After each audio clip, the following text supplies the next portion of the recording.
In the bustling nightlife of Charlotte, North Carolina, people come and go, mingling under neon lights and filling the city with life. But in November 2007, the city's nightlife would become the last known setting of a haunting mystery. This is the story of Kyle Fleischman, a young man who disappeared without a trace, leaving his family and the city of Charlotte grasping at rumors and shadows for answers. Kyle Fleischman was 24 years old, a graduate of Elon University and known for his warm, magnetic personality. He was the kind of person who could make friends anywhere, a guy who loved sports, his family, and nights out with friends. On the night of November 8, 2007, Kyle and a group of friends decided to hit the town. They went to a comedy show at the Belk Theater in downtown Charlotte. It was just another Thursday night, one like any other, until it wasn't. After the show, Kyle and his friends headed to a bar called Buckhead Saloon. They were having a good time, but around 1 a.m., Kyle got separated from his friends. No one's sure how it happened, but after a few drinks, his friends decided to call it a night, assuming Kyle had done the same. But as it turns out, Kyle stayed behind at the bar, alone. Hours later, around 2:20 a.m., Kyle left the bar, and this is where things begin to get strange.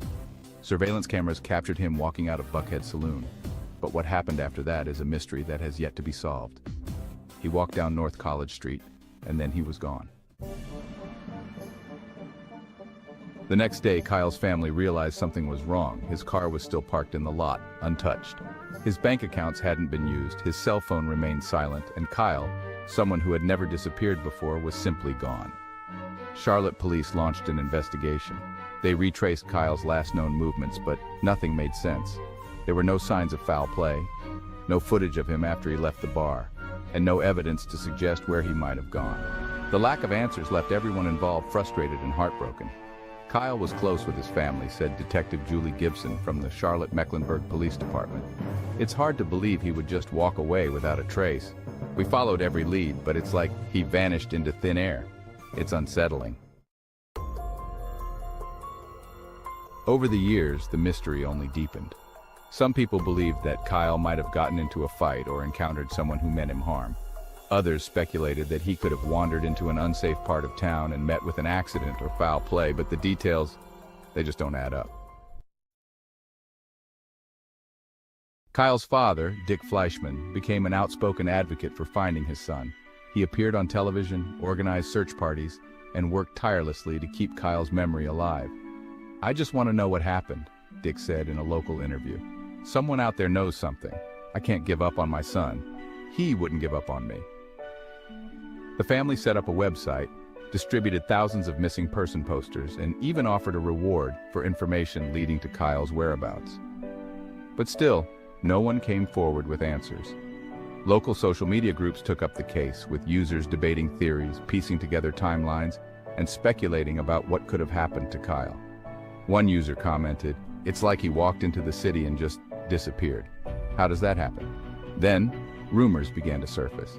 Some people claimed to have seen a man matching Kyle's description wandering near the North Davidson Street area, known as Noda, a trendy neighborhood known for its art scene.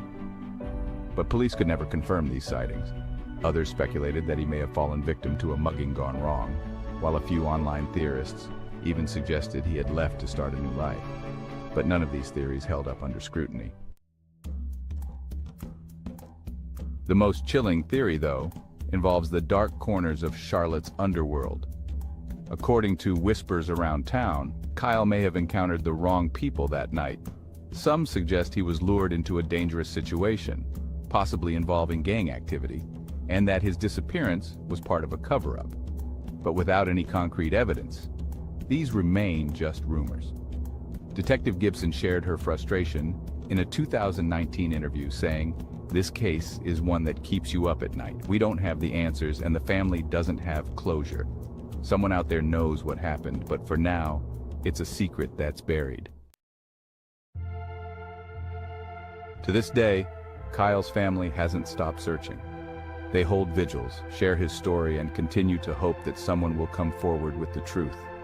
His mother, Barbara Fleischman, posted on social media, "It's been years, but every day feels like that first day. We need answers. We need to bring Kyle home." But with each year that passes, the hope fades a little more. Kyle Fleischman's disappearance remains one of Charlotte's most unsettling mysteries, a reminder that even in a city full of people, someone can vanish without a trace. The question lingers in the minds of everyone who remembers him. Where is Kyle Fleischman?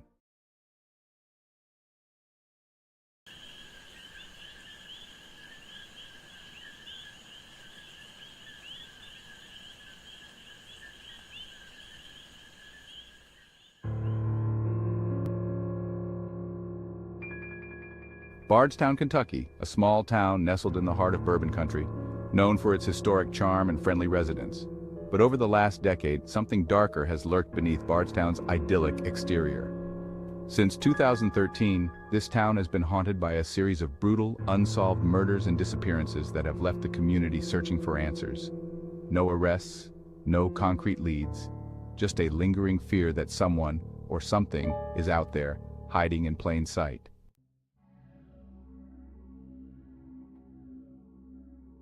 Our story begins with one of the most tragic and chilling cases to come out of this quiet town, the murder of Officer Jason Ellis. On the night of May 25, 2013, Jason Ellis, a beloved Bardstown police officer, was driving home after his shift. He was only 7 miles away from his family, from his wife and young children. But he would never make it home. Jason took the exit off the Bluegrass Parkway, and that's where he encountered something strange. There were branches, large tree limbs, blocking the road, a setup no driver could ignore. As an officer, it was instinctual for Jason to investigate. He pulled over, got out of his car, and approached the debris. But as he stepped out, someone was watching. In the darkness of that night, a hidden shooter lay in wait. Shots were fired, and Jason Ellis was gunned down in cold blood.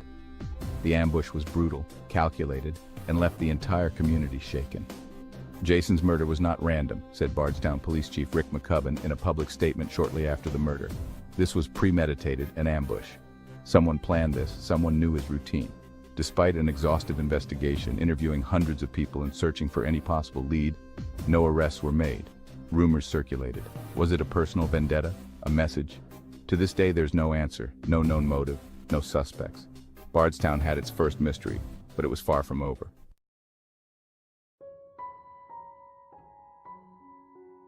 Two years later, in 2015, another tragedy struck. On April 19th, just before midnight, Kathy and Samantha Netherland were found murdered in their own home. Kathy, a teacher, was beloved in the community, and her daughter Samantha, only 16 years old, was a bright young high school student.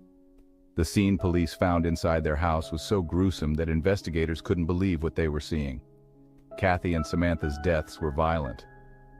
Brutal even, said Nelson County Sheriff Ed Mattingly. I can't share the details, but let's just say it's the kind of thing you don't forget. The investigation revealed that Kathy had suffered gunshot wounds, while Samantha had been bludgeoned.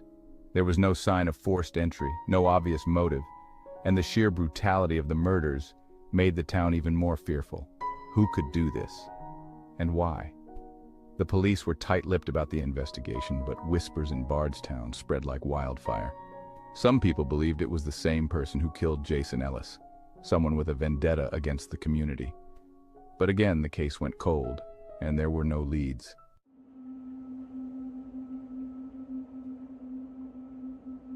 And if that wasn't enough to shake Bardstown, tragedy would strike again in July 2015. This time, it was a disappearance. A case that has become one of Kentucky's most infamous mysteries. On the morning of July 3rd, Crystal Rogers, a 35-year-old mother of 5, was reported missing by her family. Crystal was last seen at her boyfriend's farm.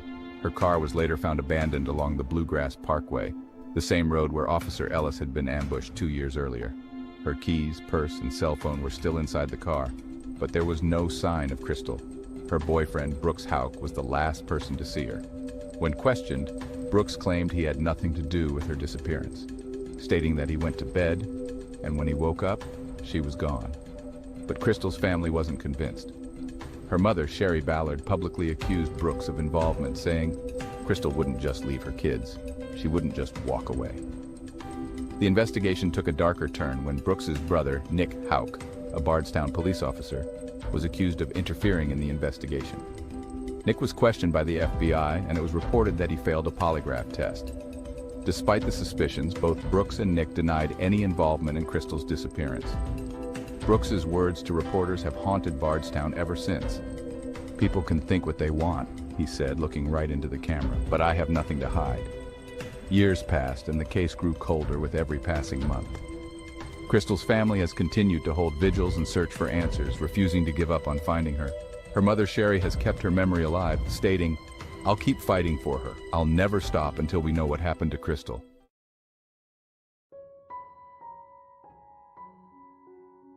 Then, in 2016, another devastating blow hit the Ballard family. Crystal's father, Tommy Ballard, who had been tirelessly searching for his daughter, was shot and killed while hunting on his own property. It was early morning and Tommy had gone out to check the land, something he did almost daily. His death was ruled suspicious, and to this day it remains unsolved. Sheriff Mattingly commented at the time, "I don't believe Tommy's death was accidental. He was getting close to answers, close to something, and someone wanted him silenced."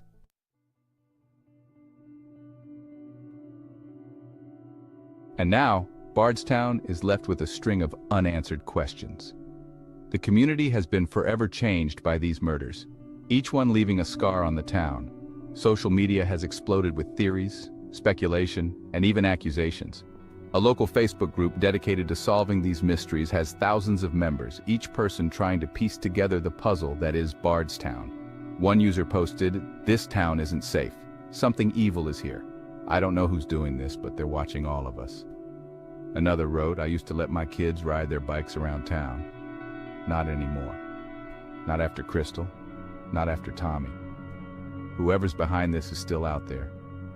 As of today, none of these cases have been solved.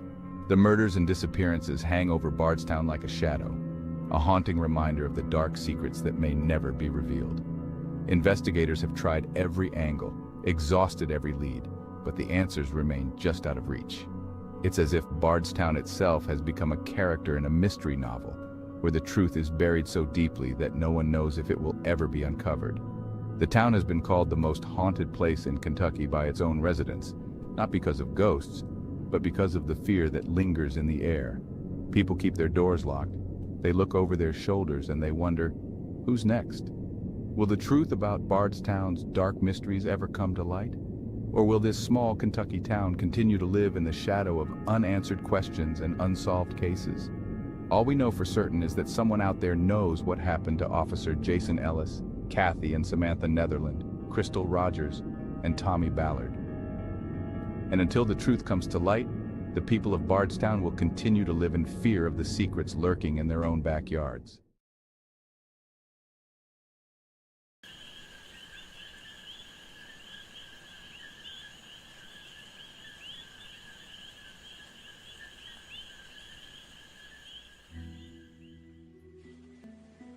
In the quiet town of Florence, Alabama, a chilling story has unfolded. One that has left investigators, locals, and internet sleuths grappling for answers. This story isn't just about a disappearance. It's about betrayal, secrets, and the disturbing possibility that the main suspect is someone nobody expected. This is the case of Daniel Whitaker, a well-known local businessman whose life ended under mysterious circumstances. And the woman many believe knows more than she's saying, Alice Whitaker, his own wife. It was the evening of March 18, 2017, when Daniel was last seen alive. He'd been at a local charity event, one of many he attended as a prominent figure in Florence's small but tight-knit business community. People remembered him that night as upbeat, talking about his plans to expand his company and even joking with friends. But by the next morning, Daniel Whitaker was dead. His body found at the bottom of a ravine just outside town, with injuries that raised more questions than answers. At first, authorities treated it as a tragic accident. According to Sheriff Michael Raines, Daniel's injuries were consistent with a fall. But as we dug deeper, there were details that didn't sit right. For one, the ravine where Daniel was found wasn't on his usual route home. His car was parked a mile away, keys still in the ignition, the driver's door wide open. It was as if he'd left in a hurry, or worse, been forced out. Alice, his wife of 10 years, reported him missing late that night, claiming he never came home after the event. In a calm, almost detached voice, she told police, "Daniel was often out late for business meetings. I thought nothing of it until he didn't answer my calls." But as police delved into the details, her story began to unravel. Within days, rumors about the couple's relationship started circulating. Friends described their marriage as strained, saying that Alice had become distant and unpredictable in the months leading up to Daniel's death. Some even said she had been overheard speaking to someone on the phone late at night, conversations she abruptly ended when anyone walked into the room. One close friend, Rebecca Hale, told a local reporter, Alice was hiding something. She seemed paranoid, like she was always looking over her shoulder. Investigators soon discovered that Alice had a sizable life insurance policy on Daniel, one she'd increased just 6 months before his death. This revelation turned the investigation on its head, as suspicions grew that Daniel's death might not have been an accident after all. Social media exploded with theories, with people taking to Twitter and Facebook speculating on Alice's motives and her potential involvement.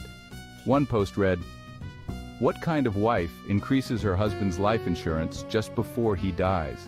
She's hiding something." The police questioned Alice multiple times, and each time her answers were vague. She claimed not to know why Daniel's car was found where it was, or why he would have been near the ravine. When asked about the life insurance policy, she simply replied, "It was a precaution. We both took out policies. It's what responsible couples do." But the community wasn't convinced. Local news outlets ran headlines like "Wife or Widow?" "The Mysterious Case of Alice Whitaker," fueling public curiosity. People in Florence began whispering about Alice, eyeing her with suspicion whenever she was seen in town.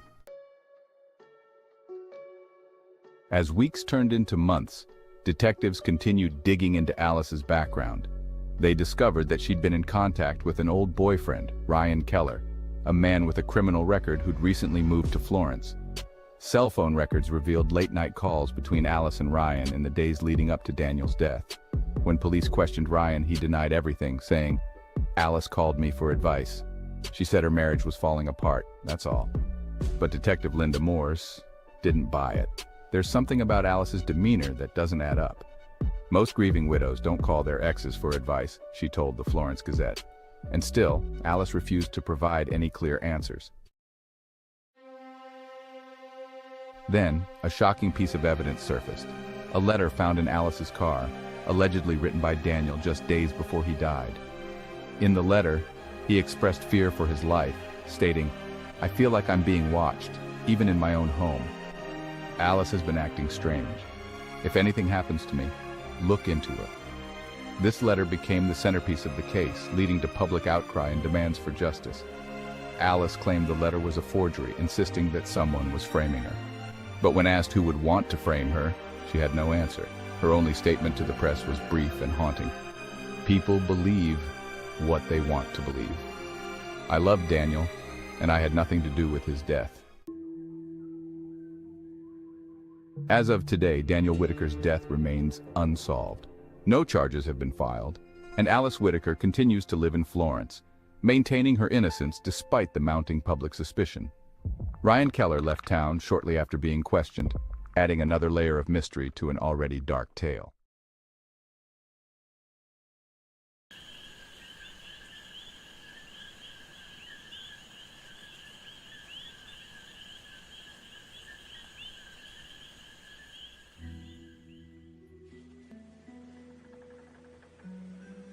Tonight, we're going to uncover a story that is as disturbing as it is elusive. Imagine a family with deep roots in the town's history, people of wealth and influence who seem untouchable. But what if, behind the gates of their mansion, behind the respectable facade, there's a darkness that no one dares to speak of? This is the story of the Rowan family, and the chilling mystery of a young woman's disappearance. A mystery that has left a community terrified and suspicious.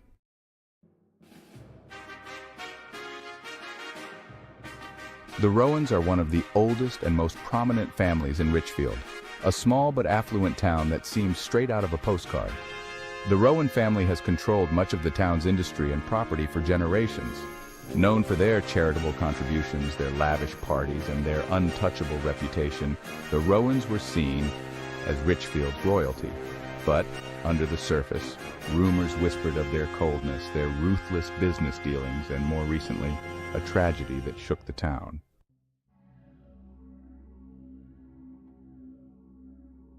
It all started with Lily Rowan, a vibrant 22-year-old college student and the youngest daughter of Charles and Vivian Rowan. Lily was well-liked, with a bright future and a magnetic personality. Friends say she was kind, always looking to help others, and had dreams of moving away from Richfield to start a life on her own terms. But Lily never got that chance. On the night of October 17, 2018, Lily attended one of the Rowans' infamous family gatherings, an event held at their sprawling estate just outside of town. It was a large party, lavish, extravagant, and filled with influential guests. According to friends who were there, Lily seemed uncomfortable, distracted, as though something was weighing on her mind. By the end of the night, she had vanished. No one saw her leave, and she hasn't been seen or heard from since.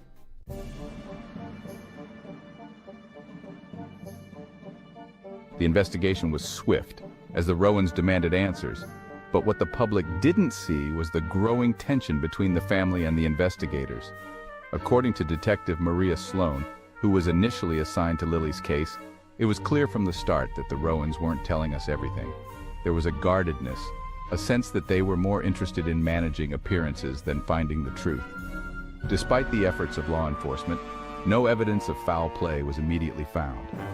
Lily's car was still parked at the estate, her belongings were left untouched, and her cell phone went silent that very night.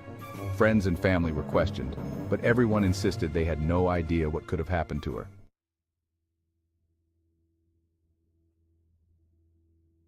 However, as days turned into weeks, whispers began to circulate in Richfield.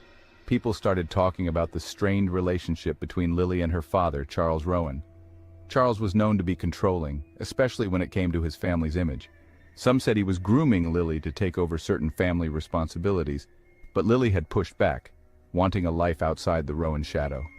A former friend of Lily's, who preferred to remain anonymous, shared with a local reporter. Lily wanted out.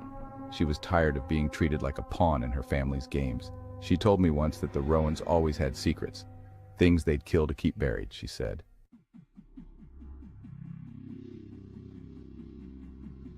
The local newspaper published the quote, sparking public interest and leading to increased pressure on the Rowan family. Social media erupted with hashtags like #FindLily and #RowanSecrets trending in Richfield and beyond.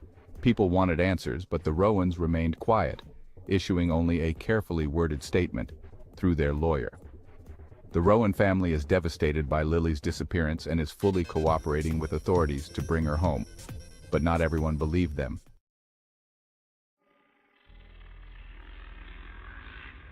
As more questions surfaced, Detective Sloan's investigation took a darker turn. She began looking into the Rowan estate's history, particularly into the family's longtime staff. Several former employees came forward with troubling accounts of the Rowans' private lives. One ex-employee shared anonymously, "Things happened in that house that no one would believe. Charles was obsessed with control. The way he talked about his children, it was like they were his possessions, not his family."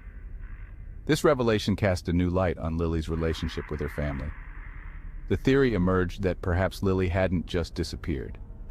Maybe she had been silenced. Detective Sloan's requests for further questioning of the family were met with resistance, and soon after, she was taken off the case. Her replacement, Detective Paul Rankin, was less experienced and, according to some, far more influenced by the Rowans.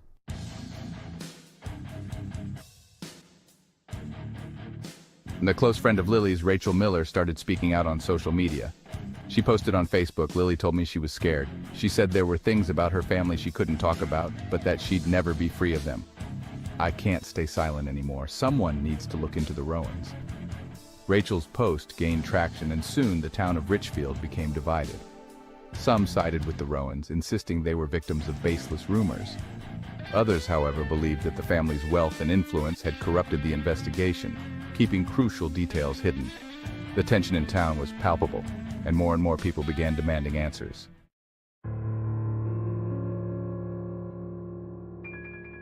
Several online forums speculated about the dark Rowan secrets that Lily had hinted at.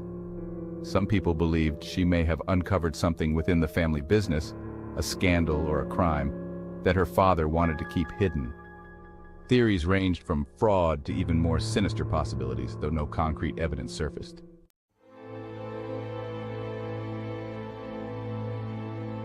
Then, almost a year after Lily's disappearance, a construction crew working near the Rowan estate made a grim discovery. In a wooded area, less than a mile from the property, human remains were found. Though the remains were badly decomposed, a forensic team was called in, and after weeks of analysis they confirmed the community's worst fear. It was Lily. The Rowans once again issued a statement expressing their sorrow, but many saw it as hollow, calculated.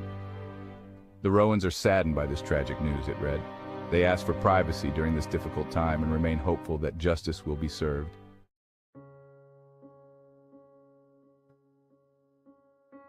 Detective Sloan, now off the force and working as a private investigator, gave an interview to Richfield Times. I knew there was more to Lily's case. Her disappearance, the Rowans' reactions, it all felt wrong. But every time I tried to dig deeper, there was a wall. Someone didn't want Lily's story told. The story of Lily's tragic end has left an indelible mark on Richfield. Her death remains unsolved, her family untouched by legal scrutiny, despite mounting public suspicion.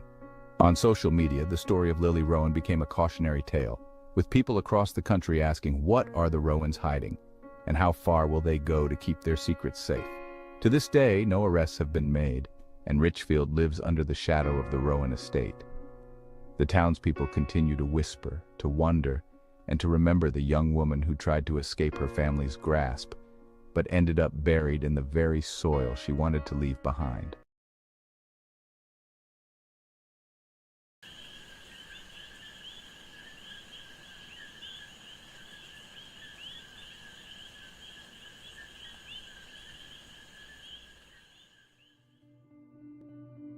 In the misty, shadowed valleys of Mingo County, West Virginia, quiet towns carry stories.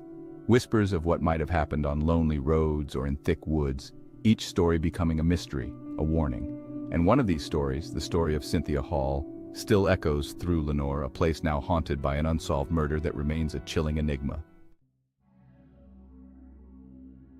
Cynthia Hall was a 35-year-old woman known for her warmth and loyalty to those she loved.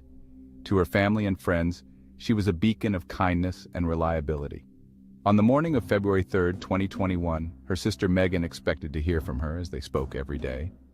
But by evening, no one had heard from Cynthia, and Megan's worry transformed into dread.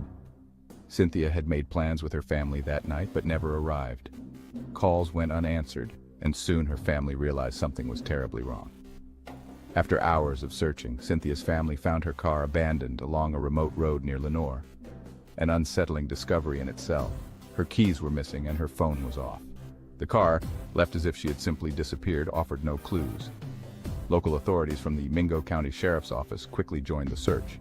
Sheriff Calvin Price gave a statement that day saying, "We're treating Cynthia's case with the utmost seriousness. We're exploring every lead, every possibility. But right now, the details are scarce, and we're hoping someone comes forward with information." Days stretched on without word, and the dread grew into a nightmare. February 11, 2021, marked a turning point when a hiker stumbled upon Cynthia's body deep in the woods, just a few miles from where her car had been found. News of her discovery spread like wildfire through Lenore, sparking fear and sorrow. It was clear that her death wasn't an accident. Cynthia had died in a violent struggle, yet no answers were found in her final resting place. Only the silent woods and the chilling memory of her life taken too soon. Detective Randy Sellers, now in charge of her case, addressed the town and media. There are elements to this case that are deeply troubling. We believe Cynthia's death wasn't an accident, and we're working around the clock to get justice for her and her family. And yet, as days passed, so did any solid leads. Every interview, every question led only to dead ends. Her life appeared unremarkable, untouched by any conflicts that would lead to such an attack. Then came the rumors, circulating online and in person. Friends and acquaintances of Cynthia posted on Facebook and Twitter speculating about unusual activity in her life. Some claimed they had seen a black SUV parked on the road near her house in the days before her disappearance. Others shared that Cynthia had mentioned receiving strange messages from an unknown person on social media. A local resident, Tracy Marshall, took to Facebook, and her post quickly spread. "I know people don't want to believe it, but there was someone watching her. People saw a black SUV on her street multiple times that week. It's time for the police to take these sightings seriously." As the rumors grew, so did the paranoia in Lenoir. The black SUV became a local legend of sorts. Was it a stranger with an obsession? Or perhaps someone Cynthia trusted? Someone who could hide behind anonymity? Detective Sellers responded to the media, attempting to manage the spreading speculation. "We're aware of the sightings that have been circulating on social media, and we encourage anyone with credible information to contact us directly. Social media can help spread awareness, but it can also muddy the waters if we're not careful. We're looking for real evidence, not speculation." But the fear in Lenoir had taken root. Every day seemed to bring a new rumor, a new story about Cynthia's possible final days. Anonymous tips suggested she had been dating someone new, possibly a person who had kept his true identity hidden. Others speculated she had a stalker, someone who followed her in silence before taking her life. Then came a tip about a heated argument. An anonymous caller described seeing Cynthia and a man arguing near a diner in Lenoir just days before she vanished. The man, according to the caller, was driving a dark SUV and had appeared angry, gesturing wildly as Cynthia backed away. While the caller couldn't provide a full description, she was certain of the tension between them. Detective Sellers shared this new lead with the press, hoping it might lead to fresh information. "This kind of information is invaluable to us," he told the WV Gazette-Mail. "If anyone else saw Cynthia that day, or if they remember seeing this vehicle, we need them to come forward." Yet, as time wore on, the silence became more profound.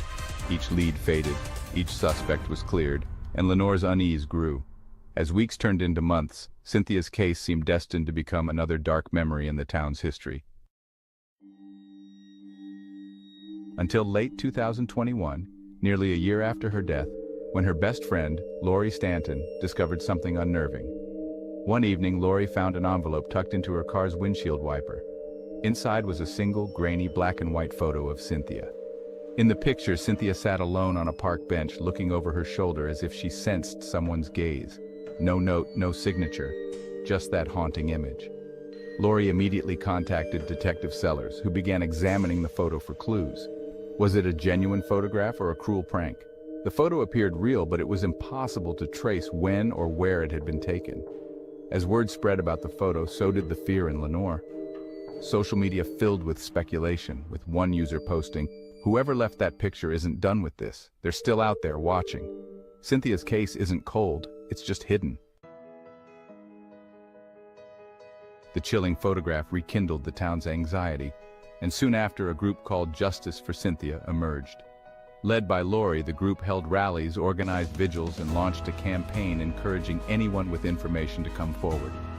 Lori posted on Facebook, "Cynthia didn't deserve this. She didn't deserve to live in fear, and she didn't deserve to be forgotten. Someone out there knows what happened, and we won't stop until we find them." The renewed interest brought in some new tips, but none led to a breakthrough. To this day, Cynthia Hall's murder remains unsolved, her family and friends left with nothing but the memory of her smile and the mystery of her death. The people of Lenoir continue to live with the shadow of her case, and the fear that Cynthia's killer is still out there, watching, waiting, hidden in the dark woods of Mingo County. In the stillness of every February, the anniversary of her death reminds the town of what they've lost, and of the questions that linger. Cynthia's loved ones are left to wonder. Will her killer ever be found? Or will Cynthia's memory become another shadow in the mountains, a secret buried too deep to ever be uncovered?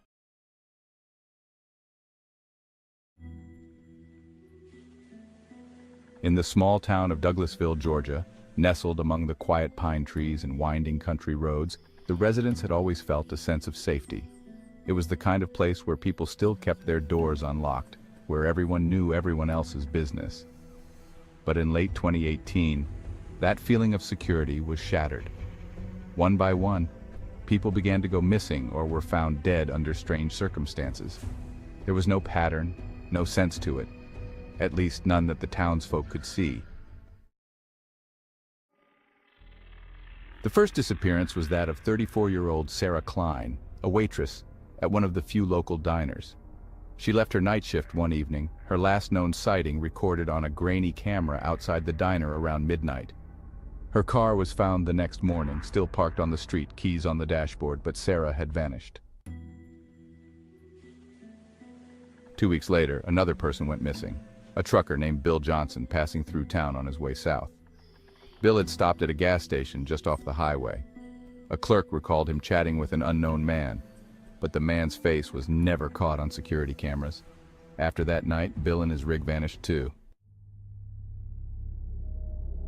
Douglasville Sheriff Tom Reed went public to ease the growing fear.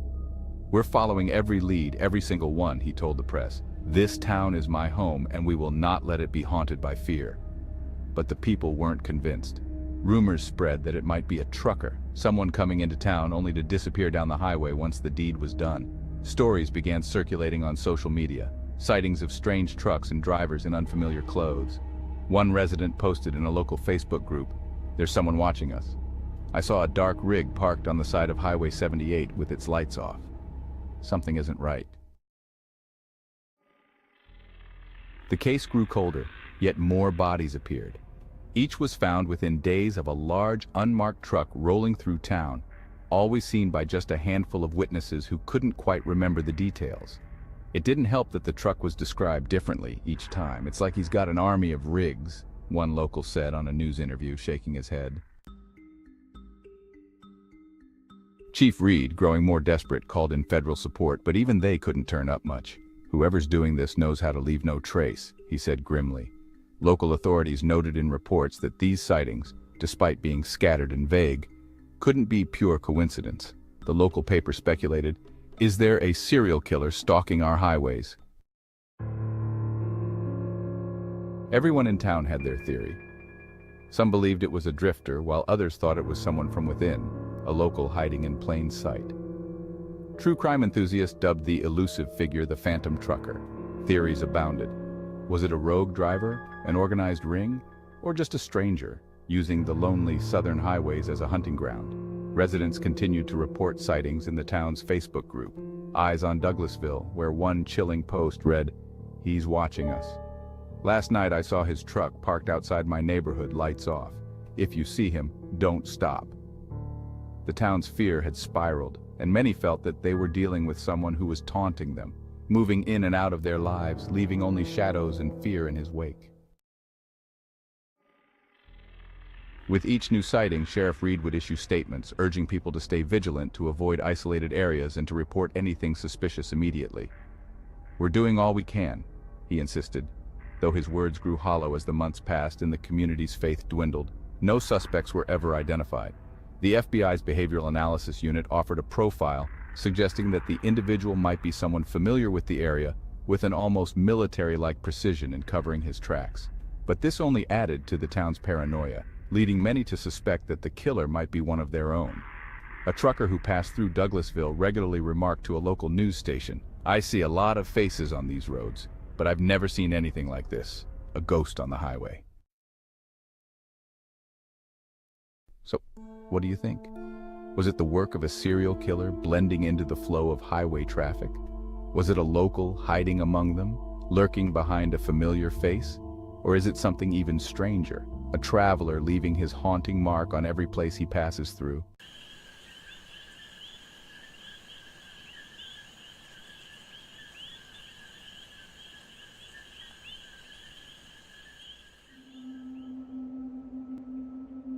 Hey everyone! Tonight, I'm going to tell you a story that's been haunting the swamps and back roads of Louisiana for over 2 decades.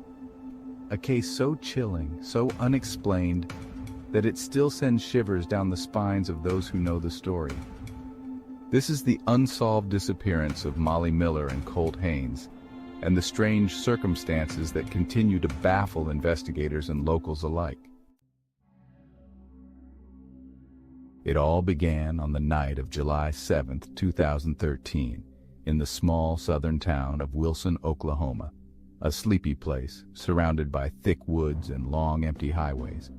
It was a night like any other, but for Molly and Colt, it was the beginning of something no one could have imagined. They were riding with a man named James Nip, tearing down back roads in his car, and from what people said, they were fleeing from the police. Maybe it was just reckless joyriding, or maybe something darker. We don't really know. What we do know is that Molly and Colt never made it home. The police pursued them in a high-speed chase that night, weaving through the thick Oklahoma countryside. Somewhere along the way, the car took a turn and vanished.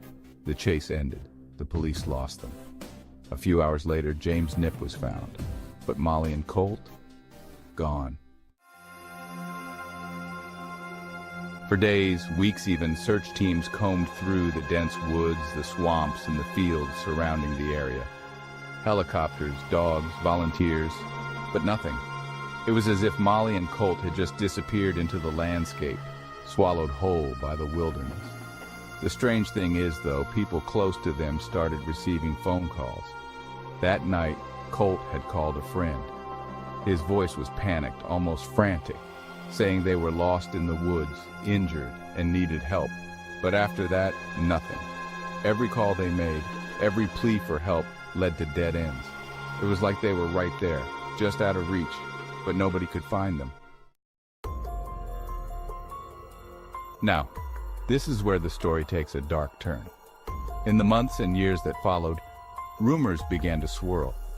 Some locals believed that Molly and Colt had run into something far more dangerous than just the wilderness. Something or someone that didn't want them found. Some say they were murdered, their bodies hidden deep in the woods, under layers of muck and water where no one would ever think to look. Others think they were victims of foul play, maybe even caught up in something bigger. Something the police weren't telling us. But there's something else. Something that makes this story even more unsettling. Over the years, people claim to have seen strange things in the woods near Wilson.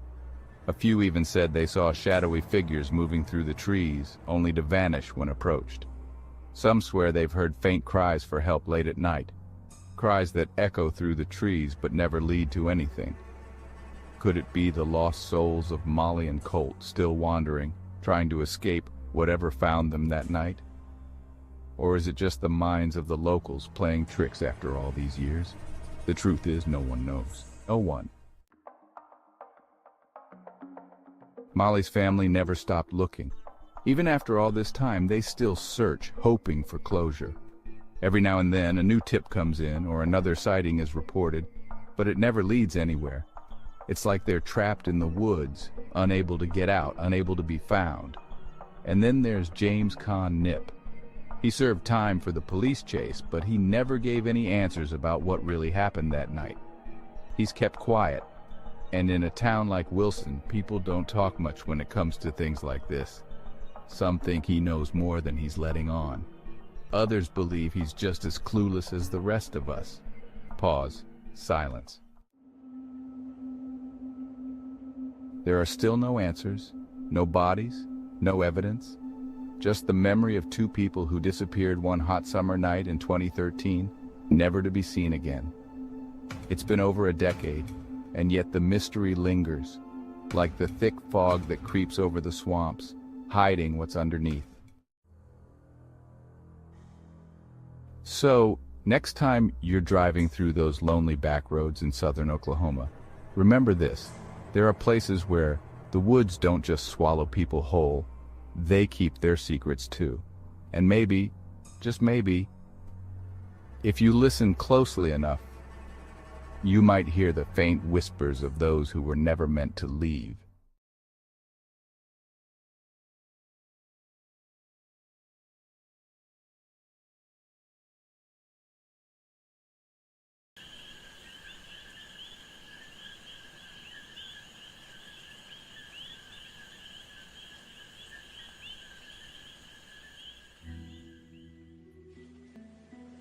Tonight we're delving into one of the most eerie and unsolved cases in recent South Carolina history.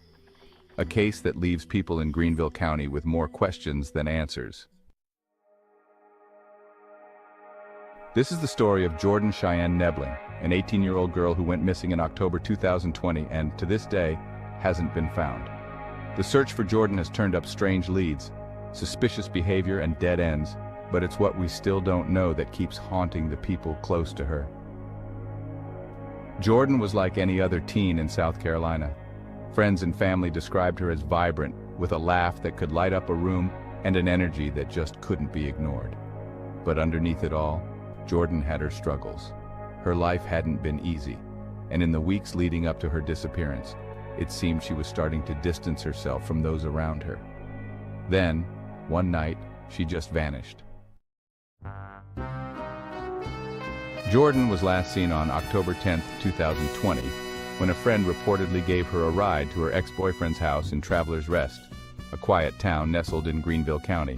She was dropped off late in the evening, around 10:30 p.m., and according to that friend, she was fine when they left. But that night, Jordan didn't return, and the next morning she wasn't answering her phone. Her family started to worry. According to Deputy Marcus Williams of the Greenville County Sheriff's Office, Jordan's case was complicated from the start. We didn't have much to go on. There were no witnesses, no surveillance footage, and everyone's accounts seemed different, disjointed. But what stands out most is that since she was last seen, there's been no activity on her phone, no bank transactions, nothing. It's as if she simply ceased to exist. The days turned into weeks, and still, Jordan was nowhere to be found. Her family began to suspect foul play, but they were met with silence. Her mother, Mary Tucker, took to social media, posting regular updates and asking the public for any information, no matter how small. In one of her posts, she wrote, "If anyone knows anything, if you've heard something, if you saw her that night, please come forward. My baby girl deserves to come home." The post spread widely across social media.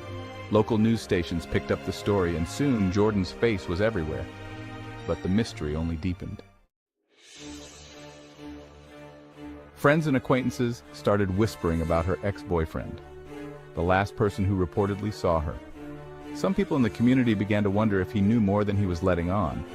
But when questioned by police, he denied having any involvement in her disappearance, claiming he hadn't seen or heard from her since that night. As the investigation stretched on, strange details started to emerge. In the weeks before she disappeared, Jordan had told friends that she felt like she was being followed. She had mentioned seeing the same car on her street multiple times, and once even said she thought someone was watching her from the woods near her home. Her mother, in an interview with a local news station, tearfully explained she was scared. She didn't know who it was, but she knew someone was out there, watching. Detectives searched her ex-boyfriend's property, and while they found no evidence tying him to her disappearance, rumors began to fly. People in the town whispered about his temper, about how things had gone south between him and Jordan in the months before she vanished. He wasn't charged, but the cloud of suspicion never left him. Months passed, and just when it seemed like the case had gone cold, a witness came forward with a chilling account. According to the witness, a young man in a neighboring town claimed to have seen Jordan the day after her disappearance. He said she looked distressed, disoriented, as though she hadn't slept. The witness's story was difficult to verify, but it raised even more questions. If Jordan had been seen alive the day after she vanished, where had she gone? And why had she been acting so strangely? Jordan's family held vigils and put up missing person posters throughout Greenville County. The community rallied around them, but as time wore on, hope began to fade. Detective Sarah Langston, who took over the case in late 2021, told local reporters, "It's one of the strangest cases I've worked on. There's a pattern to most disappearances, a trail, even if it's faint. But with Jordan, it's like every lead we get goes nowhere. Someone out there knows what happened to her, but they're staying quiet." Even now, the people of Greenville remember Jordan. Her name comes up in local online groups, in whispers at the diner, and the questions of people who still hope she'll come home. One Twitter user posted, "How does an 18-year-old just disappear off the face of the earth? Someone out there knows something." Jordan's case remains open. Investigators haven't given up, and neither has her family. but each passing year takes them further from the night she was last seen. Every road in Greenville County seems to carry her memory, but her case, like so many others, may go unanswered. The question remains, will Jordan ever be found? Or will she remain a haunting presence, a face on a poster, a mystery that continues to chill those who remember her?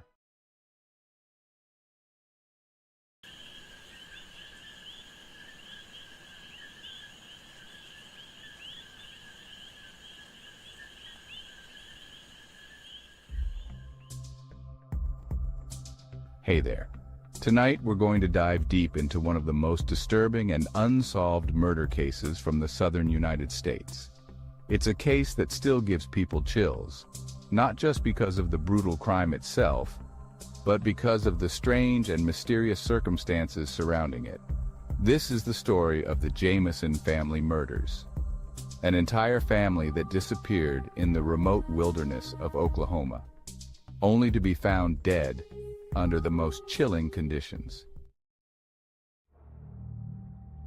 It all started in October 2009 when Bobby, Sherilyn, and their 6-year-old daughter Madison Jameson packed up their truck and headed out to a remote area in the Sandboys Mountains near the town of Eufaula, Oklahoma.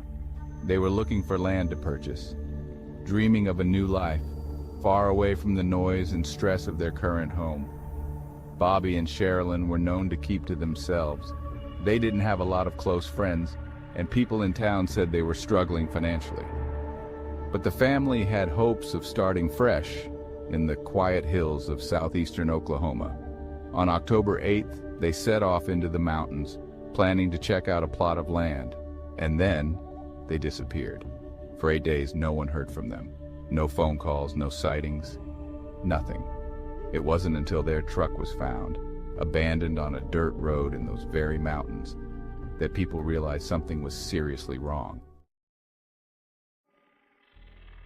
Here's where things get strange. The family's truck was still packed with all their belongings, Bobby's wallet, Sherilyn's purse, and Madison's beloved pet dog, who was still alive but barely clinging to life, locked inside.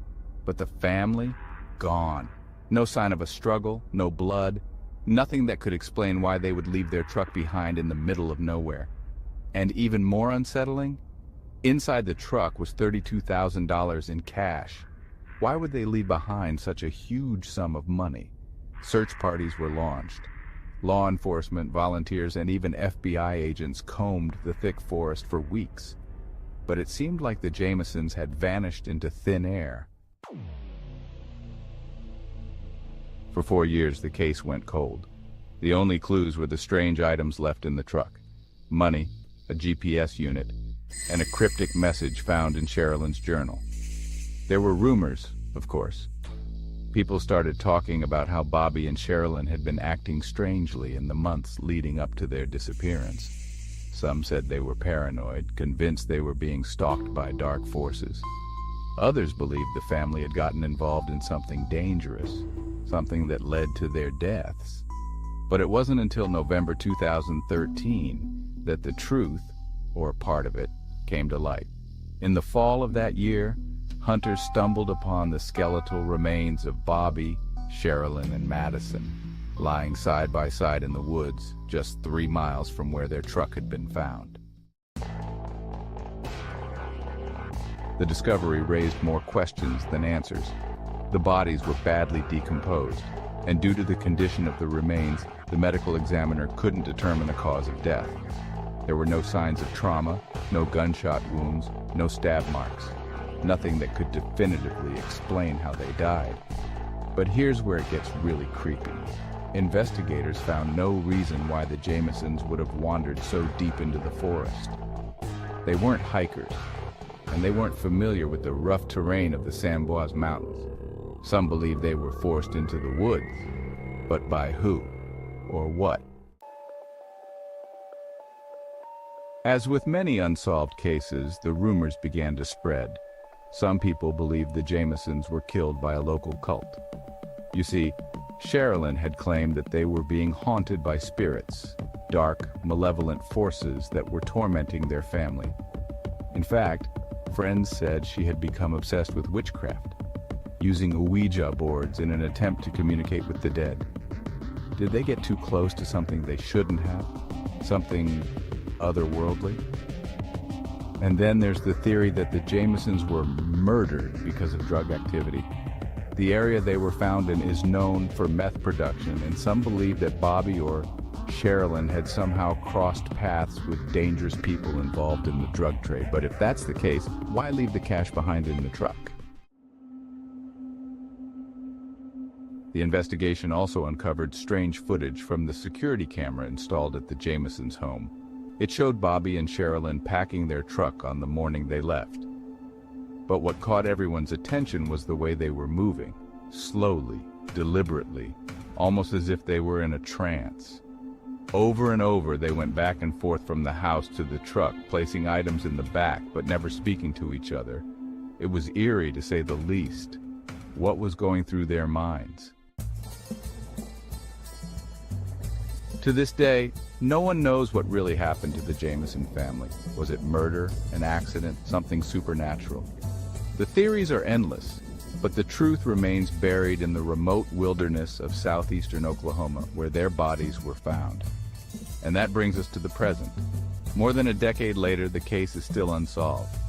The authorities closed the case, ruling the deaths as undetermined. But the people of Eufaula, Oklahoma, they haven't forgotten. There are still whispers in town. Whispers about what really happened to Bobby, Sherilyn, and little Madison in those dark woods. Pause. Silence. Maybe the answer lies out there somewhere in those dense trees. Or maybe it's something darker, something we're not meant to understand. Whatever it is, the Jameson family case remains one of the creepiest and most disturbing mysteries in Southern history. So, the next time you're out in the woods, just remember, not every mystery gets solved. And sometimes the darkest truths are the ones that stay hidden.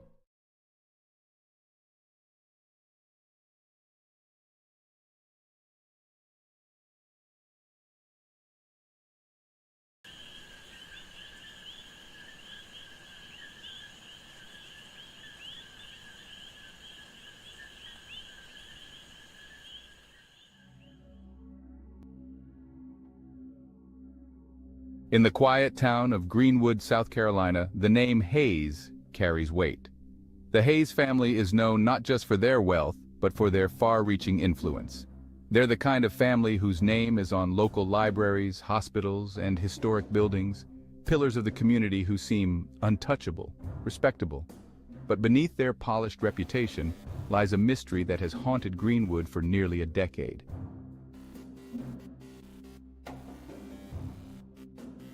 It all began on a rainy night in September 2015.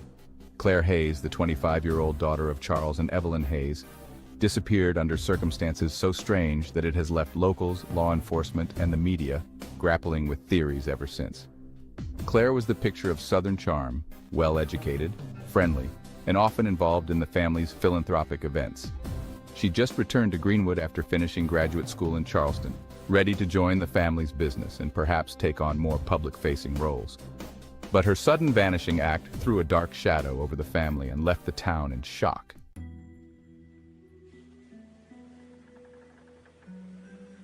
That evening, Claire was last seen leaving the Hunter's Lodge, a rustic bar on the outskirts of Greenwood. Friends said she had been acting out of character, tense, distracted, and checking her phone repeatedly.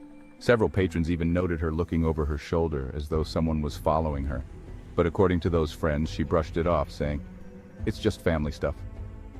Claire left the bar around 10:30 p.m., and that was the last time anyone saw her. By the next morning, her car was found abandoned on a dirt road leading back to the Hayes family estate, nestled on a secluded piece of land on the edge of Greenwood. Her keys were still in the ignition, and her phone lay on the passenger seat. But of Claire, there was no sign.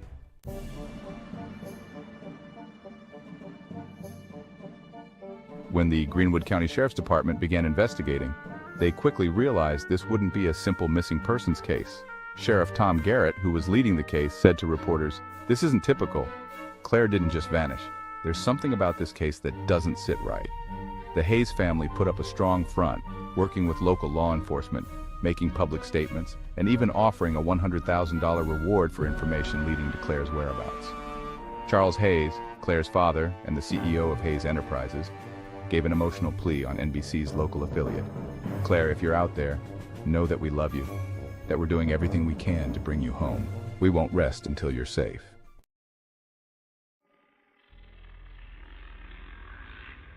But within days, whispers began to circulate. People who had worked for the Hayes family, housekeepers, groundskeepers, and former employees, hinted at secrets the family had fought to keep hidden. The Hayes family was known for their influence, their ability to get what they wanted, and the rumors grew that they might have been keeping things quiet about Claire's life. Several of Claire's friends shared anonymously that in the weeks leading up to her disappearance, she'd confided in them, saying she felt trapped. One friend told the Greenwood Gazette, Claire hinted that there were things about her family she was afraid of. She didn't say much, but she was different when she came back from Charleston. She seemed scared.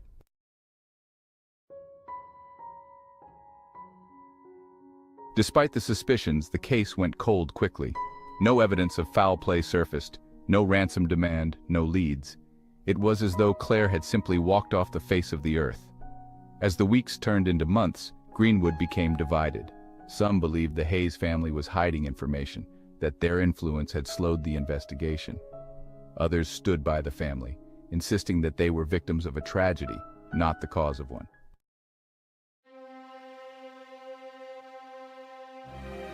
Then, in early 2016, a shocking twist brought the case back to the headlines. In the middle of the night, a local hiker stumbled across a series of belongings scattered in the woods near Lake Greenwood, miles from where Claire's car had been found. Among the items was a bracelet, a distinctive gold chain with an emerald charm that Claire was known to wear. Alongside the bracelet was a torn piece of fabric, seemingly from the dress she had been wearing the night she vanished. The sheriff's department expanded their search to the area around the lake. Sheriff Garrett stated, "This discovery raises serious questions about where Claire might have been taken, and we're not ruling out foul play. Someone out there knows what happened."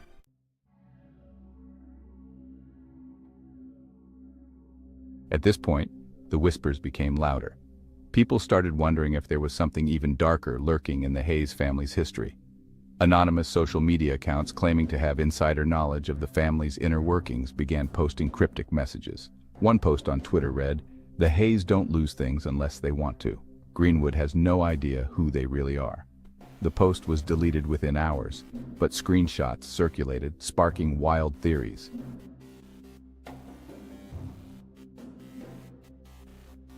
Speculation reached a fever pitch when Emily Clark, a former nanny for the Hayes family, came forward in an interview with a local news outlet. "There's a reason I left that job," she stated. "Things happened in that house. Things that don't add up. Claire was always the good daughter. But there was tension, especially with her father." When asked to elaborate, she declined, saying, "I'm not risking my safety, but people need to know this family isn't what they seem."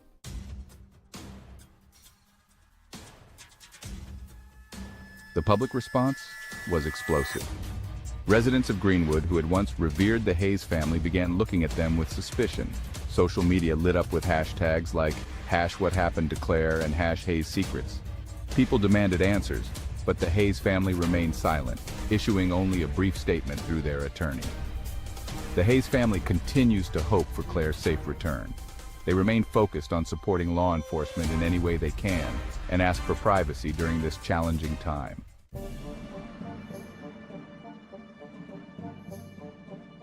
By late 2016, the case had once again gone cold, with no further evidence, no sightings, and no answers. Some locals grew convinced that the Hayes family's influence was too strong, that anyone who might have known something was too scared to come forward. Detective Garrett, however, wasn't ready to give up. Speaking to WIS News that December, he said, "People with money and power are used to getting what they want, but that doesn't mean the truth won't come out. One way or another, we're going to find out what happened to Claire."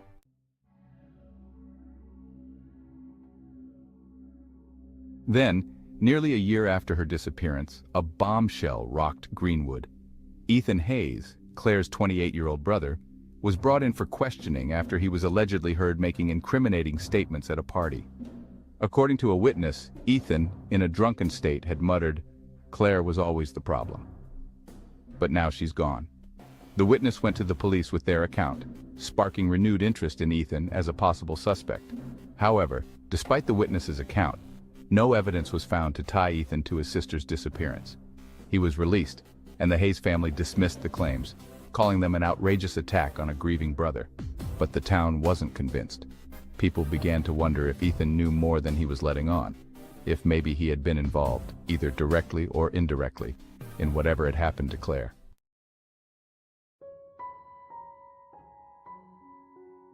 Today, nearly a decade later, Claire Hayes remains missing, her case still open, though no closer to being solved. The town of Greenwood lives in the shadow of the Hayes family, a once beloved institution now tainted by whispers and suspicion. Some say they see Claire's spirit wandering near the lake, a lost soul caught between worlds, never able to rest.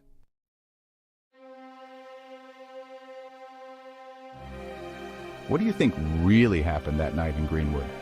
Do you believe Ethan's slip was a confession? Was Claire truly trying to escape something darker in her family, or is the Hayes family, despite their wealth and power, simply another family torn apart by tragedy?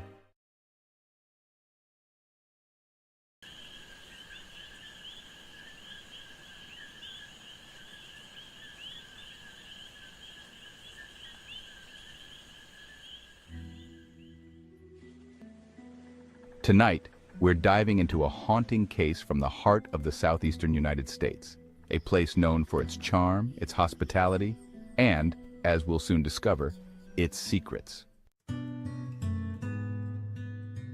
This is the story of Carla Jennings from Montgomery, Alabama, a wife, a mother, and now, the primary suspect in the mysterious death of her husband, James Jennings, a case that remains unsolved and unyielding, even after years of investigation.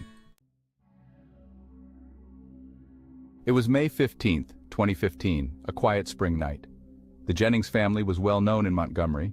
James was a respected contractor, and Carla was involved in various local charities, always seen as the picture of Southern grace. But beneath the surface, things were far from perfect. As friends and family would later reveal, the Jennings marriage was under strain, with rumors of jealousy, financial troubles, and whispers of something darker.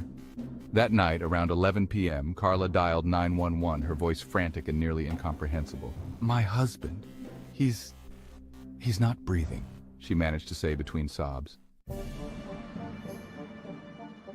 First responders arrived at the Jennings suburban home within minutes, finding James lying face down in their bedroom. At first glance, it looked like a tragic accident, but as they examined the scene more closely, questions began to emerge. According to Detective Marcus Ridley, who led the investigation, there was just something off. James had bruising on his neck, and there were signs of a struggle. This wasn't a simple case of someone just collapsing. Something happened in that room. Initially, Carla claimed James had been drinking heavily that night and fell, hitting his head. But the autopsy report contradicted her story, revealing that James had died from strangulation. Suddenly, the case shifted from an accident to a potential murder investigation, with Carla becoming the main suspect. As the news spread, the Montgomery community was stunned. Social media lit up with theories. One post read, "How could she do that to him? They seemed like the perfect couple." Another added, "There's no way she did it. She loved him." But then again, sometimes people hide their true selves. In the days following James's death, more unsettling details emerged. Carla had recently taken out a substantial life insurance policy on James, increasing it by nearly double just months before his death. When questioned about it, Carla explained, "It was just a precaution. We have kids to think about." But to Detective Ridley and his team, this looked like a classic case of motive. The investigation into Carla's life uncovered more troubling signs. Friends reported seeing her with another man, a local attorney named Paul Matthews, at odd hours, and rumors of an affair began to circulate. When asked about Paul, Carla dismissed it, saying, "He's just a friend, someone to talk to. James was working so much. I was lonely." But James's family wasn't convinced. His sister, Martha Jennings, went on record saying, "I knew something wasn't right with Carla. She was always different." I don't know what my brother saw in her, but I had my suspicions. As detectives dug deeper, they uncovered messages between Carla and Paul, messages that hinted at a closer relationship than she admitted to. In one text, Carla wrote, "I'm tired of living like this. I just want it to be over." Investigators interpreted this as a reference to her marriage, but Carla claimed it was about the stress of balancing family responsibilities. Paul was brought in for questioning, but he denied any involvement, stating, "Carla was just a friend. We confided in each other, but that's it. I had no idea about James." Despite growing suspicions, no conclusive evidence tied Carla directly to James's death. Her fingerprints were found on his neck, but as her defense argued, they were married. Of course, her fingerprints would be there. Months turned into years, and the case grew cold. Carla maintained her innocence, continuing to live in Montgomery, albeit shunned by many who once called her a friend. She seldom spoke publicly about the incident, only once commenting, "People love to talk, to judge, but they don't know what really happened." Today, James Jennings' death remains an unsolved mystery, a case that haunts Montgomery's quiet streets and lingers in the minds of those who knew him. Some say Carla got away with murder. Others believe she's the victim of a tragic misunderstanding, caught in the web of suspicion and rumors. What do you think? Was Carla Jennings truly guilty, or is she innocent, trapped by circumstance? Could Paul Matthews know more than he's saying? And why did she increase the life insurance policy just before James's death? Let us know what you think.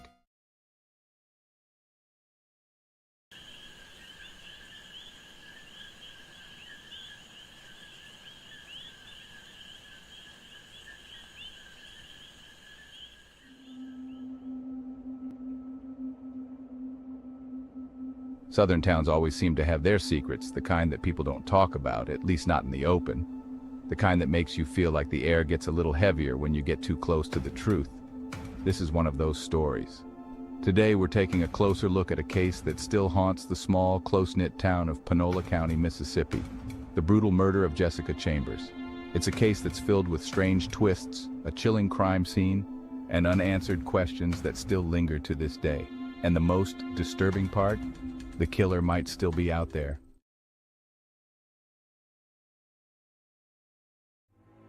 Jessica Chambers was just 19 years old when her life was brutally cut short in December 2014. She was described by her friends and family as outgoing, kind, and always ready to help anyone in need. On the night of December 6, 2014, something unthinkable happened. Jessica was found on a rural road near her burning car, her body so severely burned that responding firefighters were horrified. One of the firefighters on the scene that night, Daniel Cole, later described what he saw as something that would never leave him. She was walking down the road on fire. That's an image I'll never forget. Jessica was still alive when they found her. According to first responders, she was trying to speak, trying to tell them something.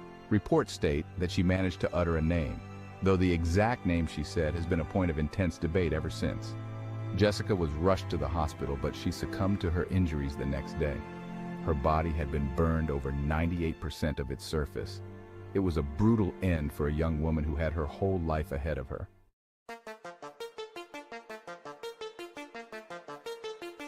Investigators were immediately tasked with finding who did this to her. Who would set someone on fire, and why? The case attracted national media attention, with people across the country horrified by the brutal nature of the crime. Panola County Sheriff Dennis Darby told the press at the time, "This is one of the most horrific things I've seen in my 30 years of law enforcement. Whoever did this needs to be caught. They're a danger to everyone."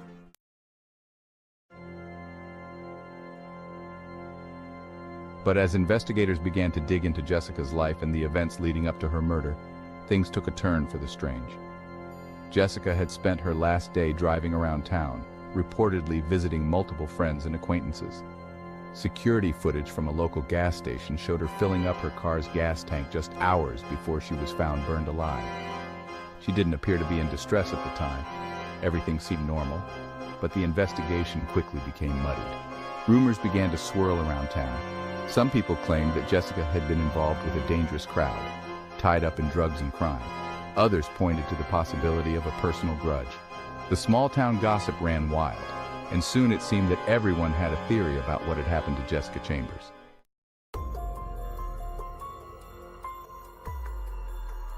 One of the most debated aspects of the case was the name Jessica reportedly said to the first responders. Some claimed she had said Eric or Derek, but despite the focus on those names, no solid leads ever emerged. In fact, investigators questioned several men named Eric or Derek in the area, but none of those interviews resulted in an arrest.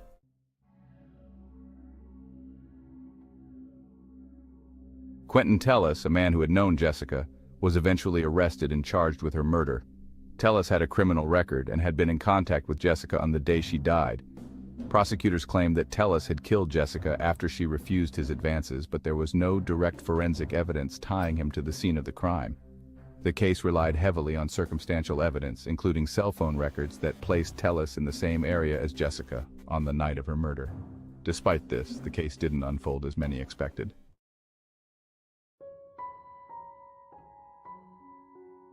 Tellis went to trial twice for Jessica's murder, once in 2017 and again in 2018. Both trials ended in mistrials, with jurors unable to reach a unanimous verdict. The evidence, while compelling to some, wasn't enough to convince all 12 jurors of Tellis's guilt. And so, the case remains officially unsolved. Tellis, for his part, has maintained his innocence throughout the proceedings. In an interview with WREG Memphis, his defense attorney Darla Palmer said, "The state's case was built on assumptions, not facts. There is simply no hard evidence linking Quentin to the scene of this horrific crime."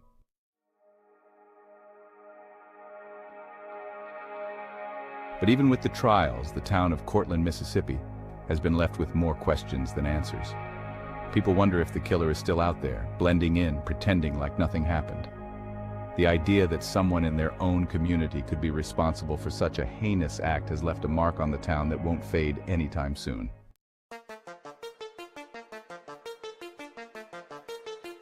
Online forums and social media have exploded with theories about what really happened to Jessica.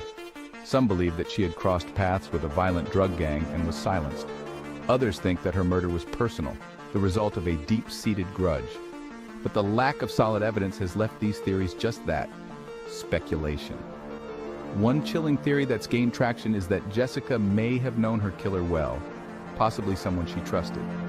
The fact that she was found near her car, still trying to talk, suggests that she may have thought she was safe at first, that whoever attacked her had managed to gain her trust before things turned deadly.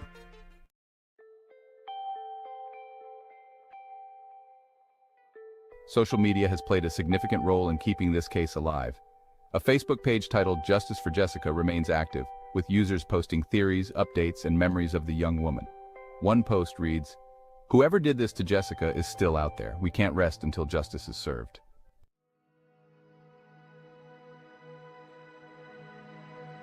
It's been almost a decade since Jessica Chambers was brutally murdered, and the people of Panola County are still waiting for justice. Her case, with its strange details and chilling final moments, has left a scar on this small southern town, one that may never fully heal until her killer is found and held accountable. As of today, the case remains open. Local law enforcement continues to receive tips, but there have been no arrests since Tellis's mistrials.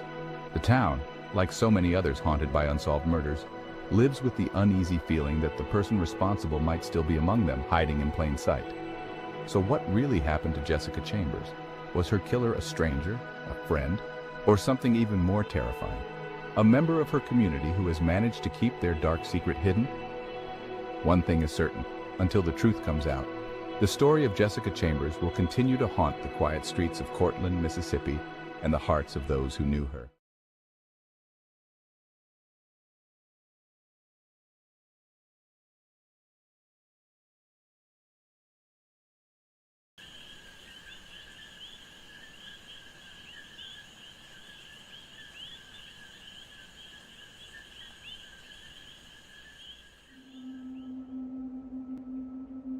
Hey everyone! Tonight, I'm going to tell you a story that's been haunting the swamps and back roads of Louisiana for over 2 decades.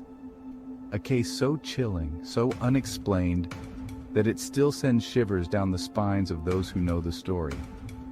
This is the unsolved disappearance of Molly Miller and Colt Haynes, and the strange circumstances that continue to baffle investigators and locals alike.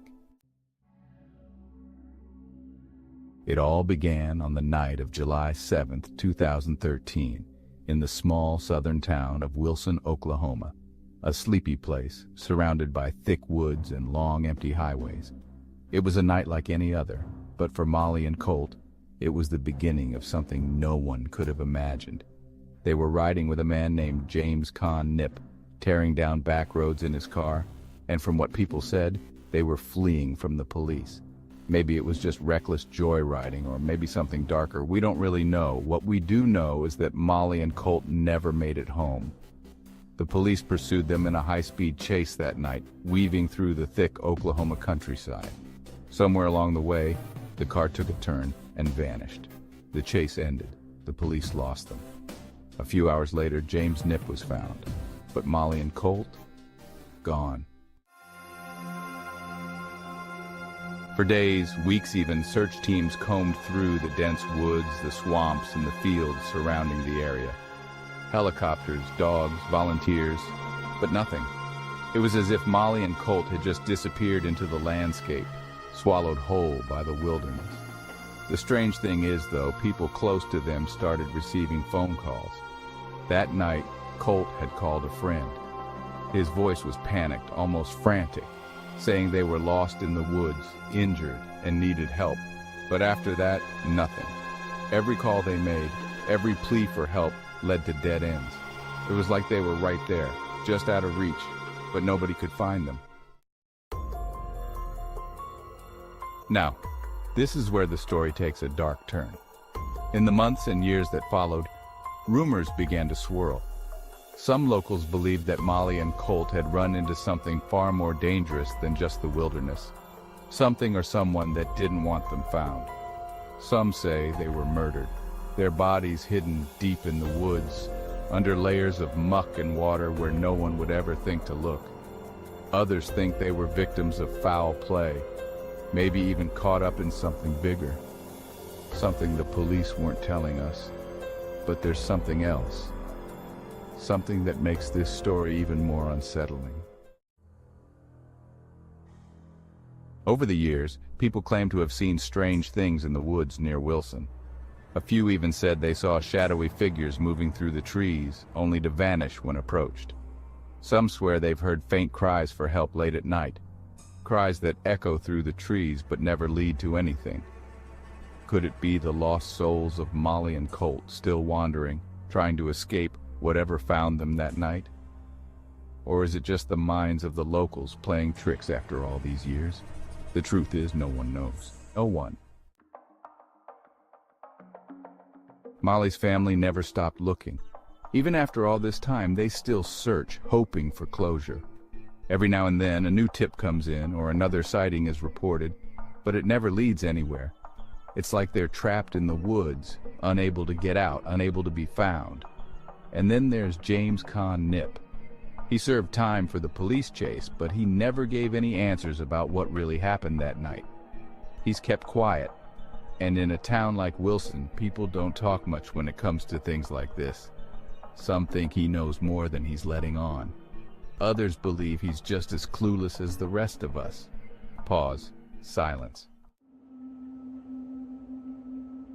There are still no answers, no bodies, no evidence, just the memory of two people who disappeared one hot summer night in 2013, never to be seen again. It's been over a decade, and yet the mystery lingers, like the thick fog that creeps over the swamps, hiding what's underneath. So, next time you're driving through those lonely back roads in southern Oklahoma, remember this: there are places where the woods don't just swallow people whole, they keep their secrets too. And maybe, just maybe, if you listen closely enough, you might hear the faint whispers of those who were never meant to leave.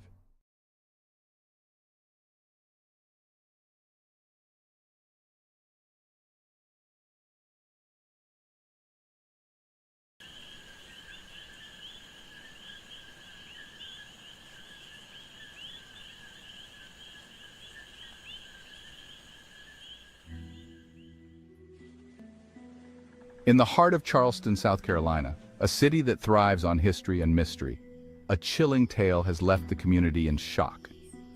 This story centers on Isabella Green, a 32-year-old socialite with a glamorous life and a dark, hidden past. Isabella disappeared on a warm October night in 2018, and to this day, her case remains unsolved, leaving a series of questions that nobody can answer.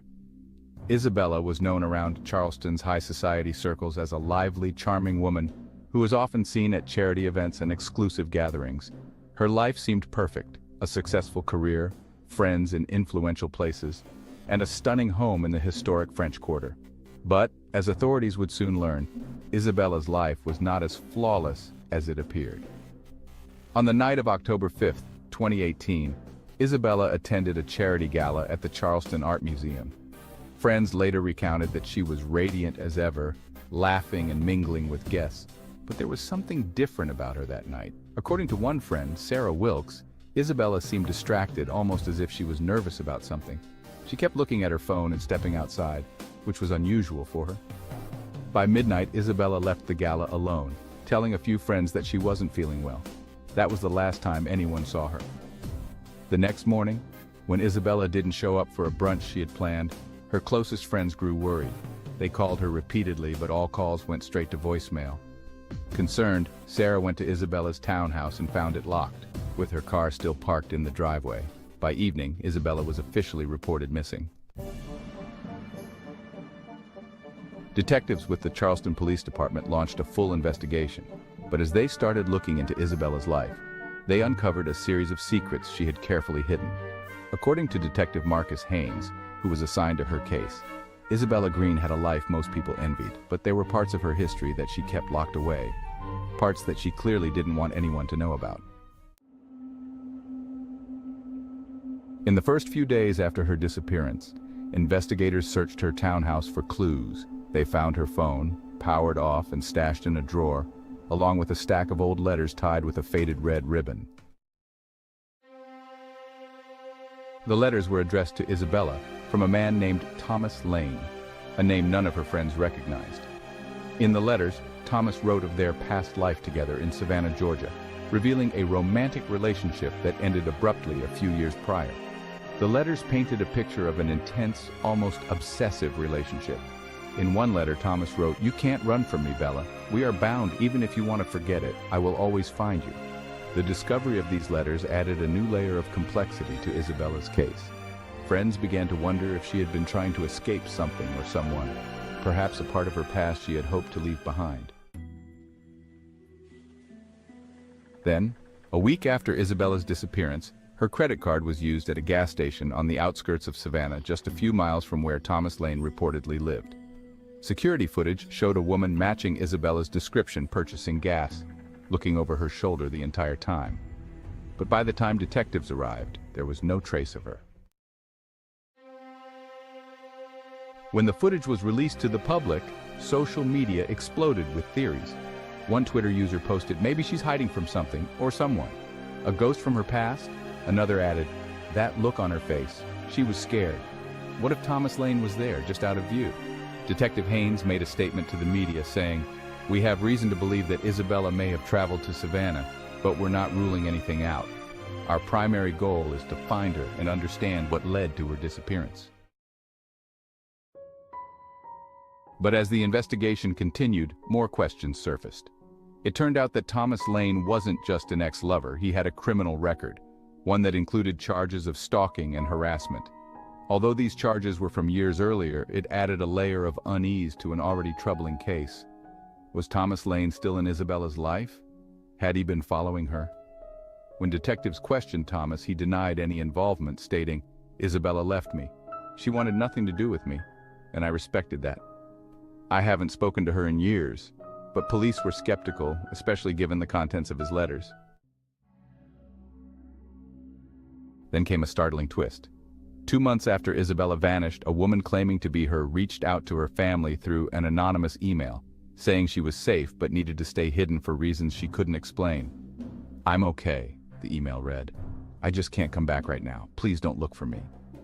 The email was traced to an IP address in Atlanta, Georgia, but by the time authorities followed up, the trail had gone cold. As months turned into years, Isabella's case became one of Charleston's most haunting mysteries. Friends and family continued to search, hiring private investigators and keeping her story alive in the media.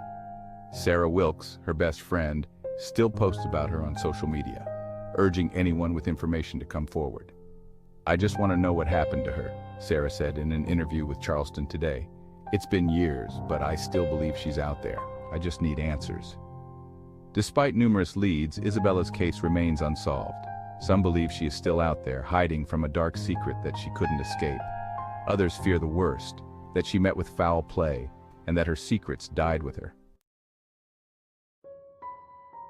To this day, Isabella Green's disappearance remains one of the most chilling unsolved cases in Charleston. Was she running from a dangerous man, or was there something even more sinister lurking in her past? Was the woman on the gas station footage truly Isabella, or was it someone else using her card to send a message? What do you think? Do you believe Isabella is still out there hiding from her past? Could Thomas Lane have played a role in her disappearance? Or is there a deeper, darker secret that we may never understand?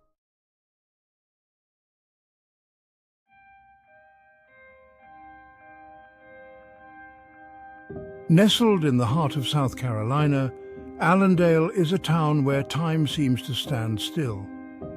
With a population of just over 3,000, it is a place where everyone knows each other, and life moves at a gentle, predictable pace. The warm, humid air carries the scent of pine and magnolia, and the streets are lined with charming historic homes. The local diner, the centerpiece of the town's social life, buzzes with conversations about family, weather, and local gossip every morning. Allendale is the kind of town where doors are left unlocked and children play outside until dusk without a care. Its residents take pride in their community, participating in town fairs, church gatherings, and high school football games. The town's sense of security and stability is its defining characteristic, a seemingly unshakable foundation. However, beneath this serene surface, an undercurrent of fear and uncertainty was about to disrupt this idyllic existence. The events that would soon unfold started quietly, almost imperceptibly. At first, there were whispers of strange occurrences, but these were quickly dismissed as overactive imaginations. After all, what could truly trouble a town like Allendale, where the greatest excitement was the annual Peach Festival? Little did they know, a storm was brewing, a storm that would shatter their peace and leave them questioning everything they thought they knew about their safe haven. The sweltering summer of 2023 will forever be etched in Allendale's memory. Marie Singleton, a night shift nurse, disappeared without a trace. Her car was found abandoned on Highway 278. The engine was warm, but the doors were locked.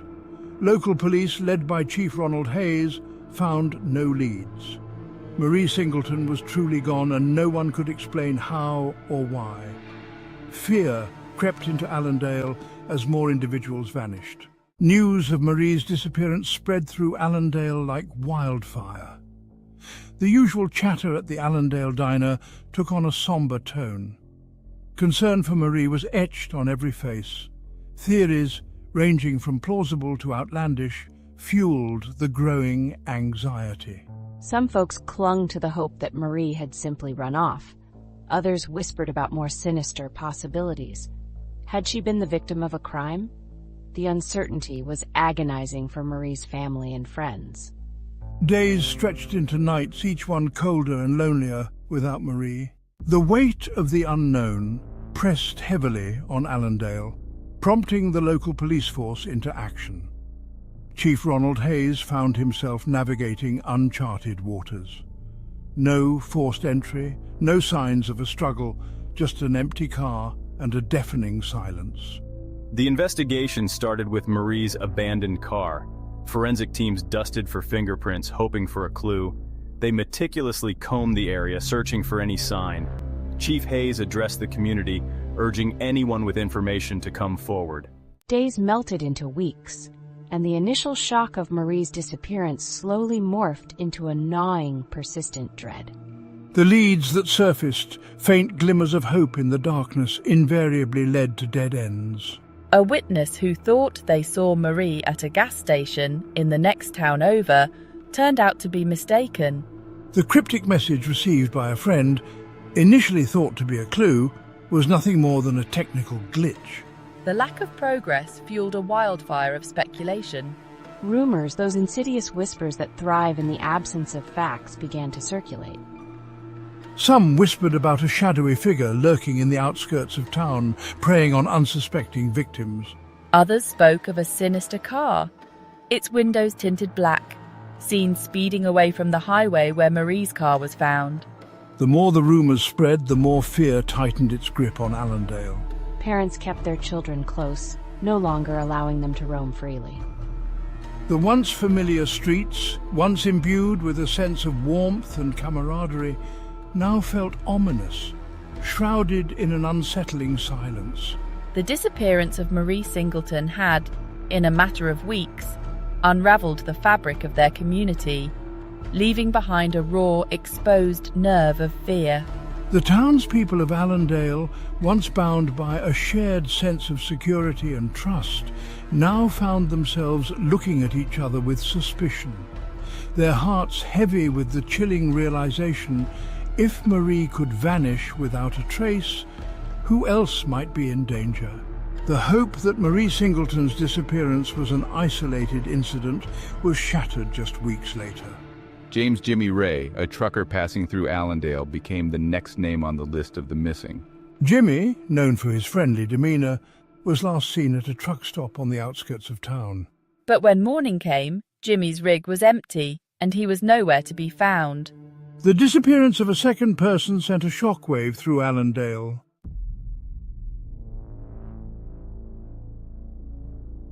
As fear tightened its grip on Allendale, another tragedy struck. Bethany Harris, a young mother of 3, became the next victim. She vanished without a trace, her disappearance as sudden and inexplicable as the others. The similarities between Bethany's disappearance and the previous cases were impossible to ignore. The police, under mounting pressure, found themselves with more questions than answers.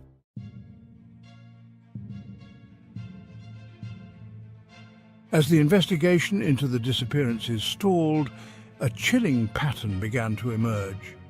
Witnesses recalled seeing a large, nondescript semi-truck in the vicinity of each disappearance. The descriptions were vague. A dark-coloured cab, its windows tinted black, a licence plate obscured by dirt. The truck became a phantom, appearing and disappearing at the edges of the investigation. It was spotted at the truck stop where Jimmy Ray was last seen and near the diner where Bethany Harris vanished. The sightings, though fragmented, were too frequent to dismiss as coincidence. A theory began to take shape, spreading through the town like wildfire. Could the truck be the common thread linking the disappearances?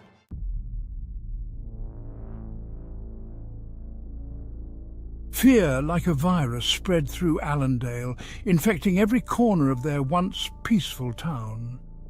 The disappearances, once a distant worry, now felt close, personal, a chilling reminder of their vulnerability.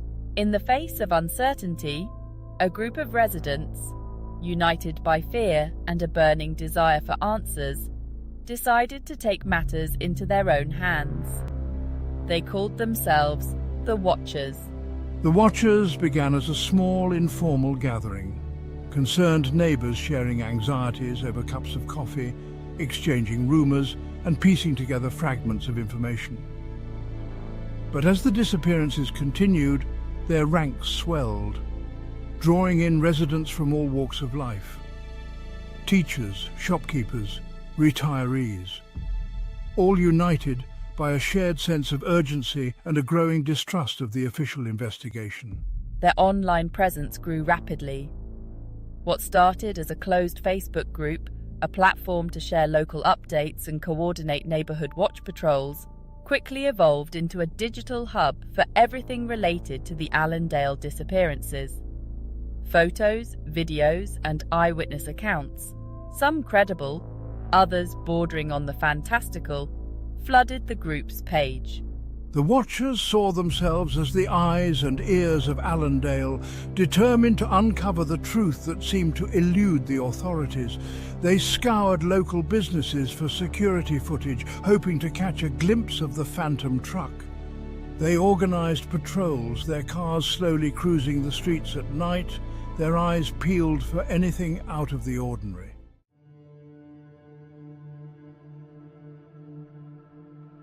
As the watchers grew bolder, fear transformed Allendale. Strangers, once greeted warmly, were now met with wary glances. Parents kept their children indoors, their laughter replaced by silence. Businesses struggled, and the Allendale diner saw a drastic decline in customers. Some residents fled, while others retreated into their homes, turning them into prisons of fear. The fear that gripped the town cast a long dark shadow over their once vibrant community.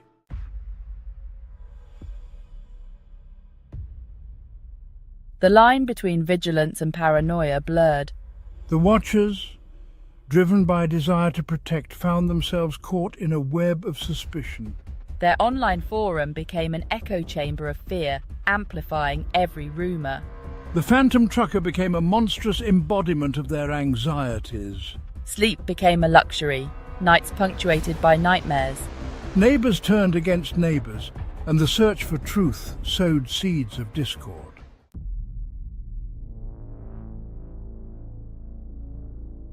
The investigation had hit a wall, leads cold and witnesses unreliable. The weight of the town's fear pressed down on me. Late one night, a detail caught Chief Hayes' eye, a large, dark truck parked near the diner. It was a potential lifeline, a connection between the disappearances. Similar descriptions of a dark truck appeared in other cases. The pieces of the puzzle were beginning to fall into place.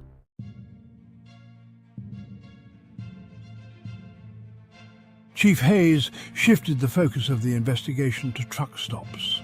The police department buzzed with activity, anticipation thick in the air. After days of reviewing footage, they got their break. A dark blue semi captured on camera. The truck matched witness descriptions, a tangible lead at last.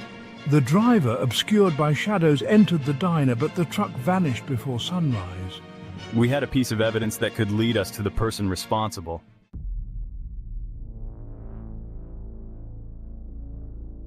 A chilling pattern emerged from the truck stop footage. The truck's presence in Allendale matched the timelines of each disappearance. The truck wasn't just passing through, it was there for a reason. The phantom trucker felt like a tangible threat, a predator stalking our town.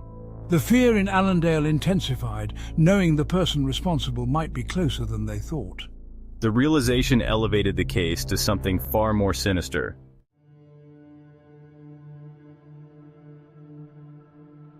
The news of the truck spread through Allendale like wildfire. The sight of a semi-truck now filled residents with dread. The watchers intensified their patrols, their eyes peeled for any sign of the phantom truck. The online forum took on a more urgent tone, filled with pleas for information. The fear in Allendale was palpable, a suffocating presence in daily life. The town had become a place of whispers and shadows, suspicion lingering in the air.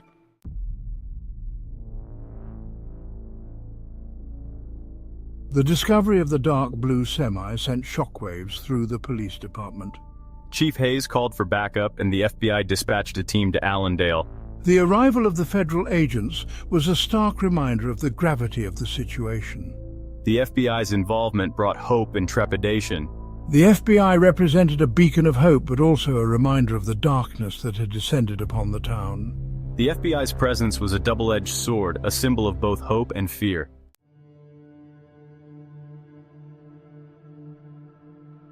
The arrival of the FBI did not go unnoticed. The quiet streets of Allendale were overrun with satellite trucks and reporters. The Allendale disappearances were now splashed across television screens and newspaper headlines nationwide. The media attention was both a blessing and a curse.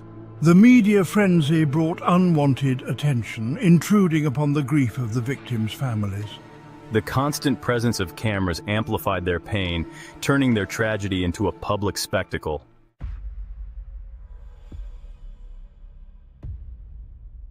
The Allendale vanishings became a national obsession. True crime podcasts and amateur sleuths flooded online forums with theories. Criminal profilers painted a chilling portrait of a predator hiding in plain sight. Psychics offered vague pronouncements, fueling the public's fascination. The Allendale vanishings captivated the nation, a reminder that evil could lurk in unexpected places.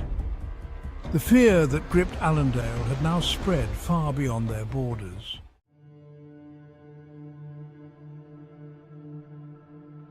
Weeks turned into months, and the investigation dragged on.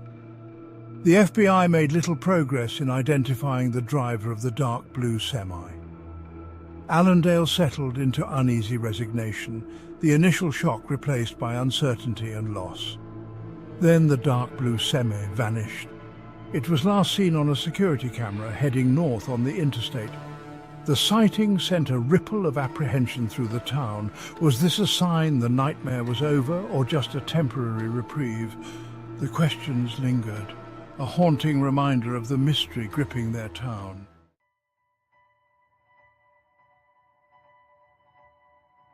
The black semi-truck, like a phantom, was gone. The driver, the one who haunted the thoughts of Allendale's residents, disappeared into the vast network of American highways. Life in Allendale attempted to return to a semblance of normalcy, but the fear, the uncertainty, lingered like a persistent fog. The investigation, despite the efforts of local police and the FBI, remained open, a constant reminder of the unsolved mystery. Marie Singleton, James Jimmy Ray, Bethany Harris, their faces frozen in time on missing person posters, stared out from the windows of local businesses, their stories untold, their fates unknown. The questions that had haunted Allendale from the very beginning continued to echo unanswered in the minds of its residents. Who was behind the wheel of that truck? What had happened to those who had vanished? Was it the work of a drifter passing through, preying on a small town's vulnerability?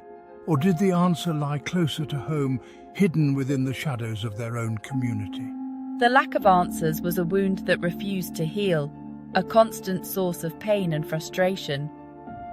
The townspeople of Allendale, once bound by a shared sense of security and trust, were left grappling with the unsettling reality that sometimes the most terrifying monsters are the ones who remain unseen, their motives as elusive as the morning mist.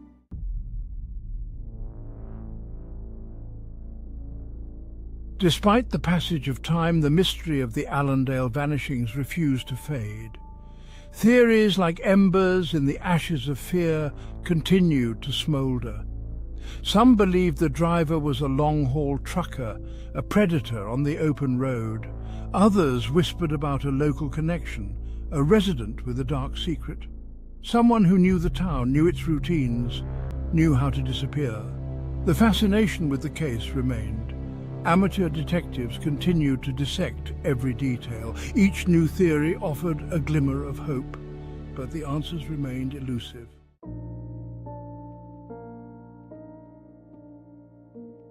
The Allendale vanishings, once a national headline, faded from the public consciousness. But in Allendale, the memory of that summer lingered, an indelible mark etched into the very soul of the town. The town now bore the invisible scars of its ordeal. The streets seemed quieter now, the air thick with a palpable sense of loss and unease. The trust, the innocence, had been shattered, replaced by a wary vigilance. The Allendale vanishings had been a harsh lesson, a stark reminder that darkness could lurk anywhere. It was a truth they would carry with them long after the rest of the world had moved on.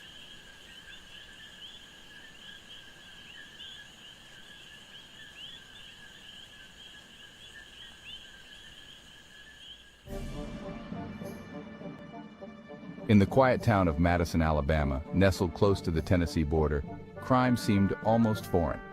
But in late 2019, a mystery unfolded that is yet to be solved. A case that has haunted this town and left investigators more perplexed than they ever anticipated.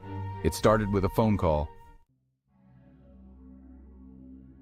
Police received a frantic report from a local resident claiming they'd found the body of a man, badly injured, and left in a small park off of Highway 72. The man was identified as Alex Mathers, a 28-year-old local who had no known enemies, no recent altercations, and no record that would explain how he ended up murdered in one of Madison's safest neighborhoods. But as the investigation progressed, the bizarre twists in Alex's case multiplied. Authorities identified no fewer than 15 persons of interest over the course of the first few weeks. This is where things took a strange turn, one that no one could have predicted. The night Alex disappeared, he'd left a party at a co-worker's house around midnight. His girlfriend, Emily Dunn, told police that Alex had seemed a little off that night, distracted, almost like he was expecting something. He was checking his phone constantly, Emily told reporters. It was strange. He wouldn't tell me who he was texting. Surveillance footage from traffic cameras showed Alex's car leaving the neighborhood, but after that, the trail went cold. The first strange clue was a series of text messages on Alex's phone, sent to a number that led to a burner phone purchased 3 weeks prior. The texts were cryptic, full of what police described as coded language and references to a meeting point. Police brought in his closest friends, each one with alibis that checked out, but then they discovered something chilling. Alex's co-workers, friends, and even his neighbors began to reveal a web of conflicts that seemed to surround Alex. His co-worker, Tim Barnes, was one of the first to be interrogated. Tim mentioned that Alex had been acting paranoid, saying he felt he was being watched and hinting at trouble with old friends. But when Tim was asked who those friends were, he claimed ignorance. Then Emily Dunn, his girlfriend, mentioned that she'd noticed several unfamiliar people lurking near their apartment in the weeks leading up to his disappearance. She told police, "I'd see people parked in different cars, sometimes watching our building. When I'd approach, they'd drive off." Police tracked down several of these vehicles, but they were all rentals, paid for in cash under different names. It was as if someone was covering every trace of their tracks. Local authorities soon expanded their investigation, interviewing anyone remotely connected to Alex. His boss at a local IT firm, Clara White, mentioned a heated argument she'd had with him just days before he disappeared. But Clara wouldn't elaborate on what the argument was about, only that it was personal. When pressed, she said, it's irrelevant to his disappearance. But for investigators, every detail mattered. One by one, more suspects and persons of interest began to surface. Neighbors reported seeing strangers around Alex's building on more than one occasion, and a bartender at a local pub said he'd overheard Alex arguing with someone on the phone just days before he vanished. The bartender said he kept saying something like, "You don't own me. I don't owe you anything." In a strange twist, the investigation revealed that Alex had been receiving monthly payments from an untraceable source. When police attempted to look further, the digital trail ended abruptly, and authorities speculated that Alex may have been involved in something clandestine. But here's where things get even stranger. 3 weeks after his body was found, 2 men, both of whom had attended the same party as Alex that night, also went missing. Their disappearances were eerily similar. No signs of struggle, no indication of where they went.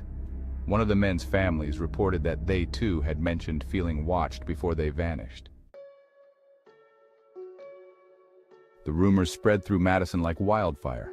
Some claimed Alex had stumbled upon something he wasn't supposed to see.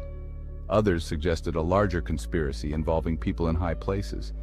Social media was abuzz with theories, each one darker than the last. "The whole thing feels off," one commenter wrote on Facebook. "How can someone disappear in Madison without anyone knowing what happened?"